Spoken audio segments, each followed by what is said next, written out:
Good morning, California Democrats. My name is Nafkarn Singh Gurm, and I'm honored to stand before you today as the political director of the California Young Democrats.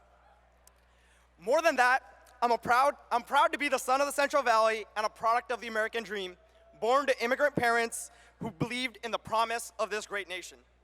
As a 24-year-old from Fresno, my journey to this stage from the heart of the Central Valley embodies the essence of the Democratic Party, our commitment to inclusivity, opportunity, and progress. Our party's principles have fueled remarkable achievements. We've expanded access to healthcare, strengthened the middle class, and taken decisive steps towards achieving racial justice. Under the leadership of President Biden and Governor Newsom, we've confronted these challenges head-on, embodying the very spirit of resilience that defines our state. But, my fellow Democrats, the road to progress is ongoing, and the battles we fight are ever evolving. As we face the next set of challenges, our one issue stands out prominently: gun control.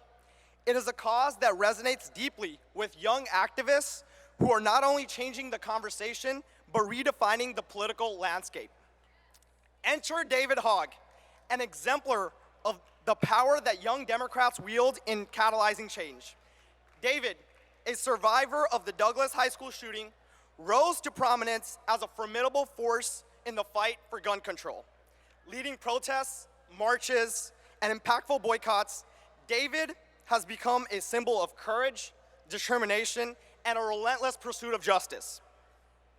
The young Democrats are on the front line of this battle, following in a footstep of generations of civil activists.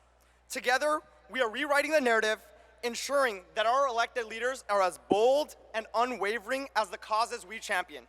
So, without further ado, it is my distinct honor to introduce a true trailblazer in the realm of gun control activism, a young leader whose passion for change has inspired us all.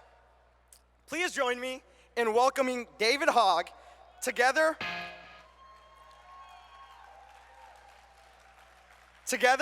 let's amplify our voices and continue the journey towards a safer and more just America. Si se puede.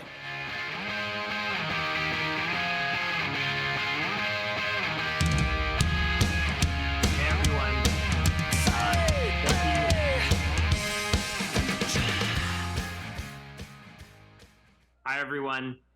Thank you so much for having me. I'm sorry to be coming to you through Zoom. I unfortunately got sick earlier this week, and I'm still at the end of my recovery from it. But thank you for having me. Thank you to all the delegates. Thank you to the Young Dems for introducing me. And thank you to all the organizers, especially that are out there knocking doors, making phone calls, text banking, and really being the power behind the party. In 2018, after the Parkland shooting, my classmates and I didn't necessarily know what to do in the wake of that tragedy because of, unfortunately, how common it's become and how many times we've seen it throughout our lives. We saw the Sandy Hook school shooting. Many of us grew up after Columbine. And we have continued seeing this trauma every single week, and sometimes it feels like every single day in this country. Not just in our schools, but for many students, especially younger Black and brown students outside of their schools, on a daily basis, with the media rarely giving them the attention that they deserve. After Parkland, we decided that we needed to do something. So what we did is we rose up and we showed up. There were many people, many adults, in fact, who told us that we couldn't change things in Tallahassee because that's where democracy goes to die. But we said, okay, watch us. And we did show up. Despite the fact that most of us, including myself at the time, could not vote, we showed up and we were able to pass gun laws in the state of Florida. We raised the age to buy a gun to 21, and we passed a red flag law that has been used over 6,000 times since the Parkland shooting. Just recently, over the past several election cycles, we've seen how great of a mistake it is to write off young people in our political system. And we saw that as a prime example with Donald Trump. Young people were a critical part of voting out Donald Trump and voting in the most pro-gun safety president in American history.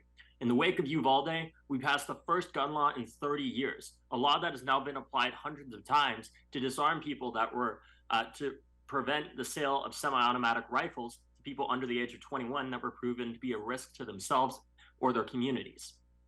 But we aren't done there. California has led the way. Under the leadership of Gavin Newsom, there were several laws that have been signed in over the past couple of years. And from that, we continue to ensure that even while Dems are in power, that we still take action, because we know that we can't stop fighting until no child and no person of any age has to live in fear of gun violence. And that includes our students and our teachers, who are both traumatized, though in different ways, by gun violence and the school shooter drills we're making our students go through. And we continue to lead this charge. Just recently, President Biden created the Office of Gun Violence Prevention at the White House that's helping to coordinate the federal response to gun violence in the wake of tragedies like we saw recently in Maine. But we aren't done, and we have to keep going. I'm thankful for each and every one of you leading the charge in California to make it one of the best states on gun violence prevention, but we still have more work to do, as there are still people living in fear of gun violence. We not only need to address how does somebody get a gun, but also why. What drives somebody to pick up a gun in the first place? And that means addressing the injustices that drive so much gun violence, the hatred, the anti-Semitism that drives gun violence. The shooter at my high school was known to draw swastikas on various objects around school and talk about how much he hated Black and brown people. Hatred is not a mental illness. It is something that is learned and that we have to confront head on. And we have to address why somebody kills another person and how they are able to pick up a gun in the first place, and not just one or the other. And we also need to address the mental health crisis that our country is facing, but acknowledge people who are mentally ill are far more likely to be a risk to themselves than others. Two-thirds of gun deaths are suicides in this country. And if we act like somebody who has anxiety or depression is most likely going to go and hurt somebody else, we're actually doing a disservice to that person. And we have to do more to ensure that our students and our communities are protected from gun violence. And I'm thankful to the California Democratic Party and many others around the country for not just having power to have power, but using it, as we recently saw this year with the passage of the first, some of the first gun laws in a couple of years in California. But we have more work to do, and I'm just so thankful. Even though I can't see any of you, I'm thankful to have all of you as an audience and to have you as supporters. And I'm thankful for all the young people out there in particular that are the future of the Democratic Party, that continue fighting for gun safety, continue fighting for a women's right to choose, and know that we are not going to stop, especially when people try to raise the age to 25. We're going to make sure that those people lose, because ultimately we have the greatest asset that we can have on our side in politics, which is that we are going to outlive most of the people in power, and we're going to make sure that as much as we can do, that the Democratic Party is in power in the future and uses that to ensure that no other child has to go through a school shooting or an instance of gun violence in the future. Thank you.